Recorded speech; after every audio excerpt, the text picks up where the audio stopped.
তো ছোটবেলায় টিভিতে অ্যাড দেখতাম হরলিক্স তোমাকে করবে টলার এবং শার্পার। তো সেই মতো বাজারে সেই সময় যতগুলো হরলিক্সের ডিব্বা এবং প্যাকেট পাওয়া গেছিল আমি সবগুলো তুলে আমার বাড়িতে নিয়ে চলে এসেছিলাম, এবং সেগুলো আমি রীতিমতো খেয়েও ছিলাম। এবং খাওয়ার পর তোমরা যেটা এক্সপেক্ট করছো সেটাই আমার সাথে হলো। আমার প্রচন্ড শার্প ব্রেন হলো এবং আমি প্রচন্ড ভাবে আর কি টল হয়ে গেছিলাম, ঠিক আছে, প্রচন্ড লম্বা হয়েছে।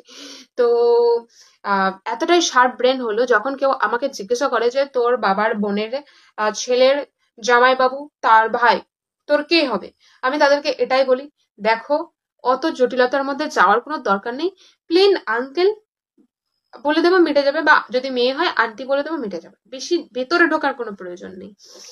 আর মানে লম্বা, এত ভালো লম্বা হয়েছে কি বলবো, মানে হাইট ভেদার যত ভালো ভালো রিভিউ আসে সবগুলোর নোটিফিকেশন আগে আমার ফোনে আসে, সব আপডেট আগে আমি পাই।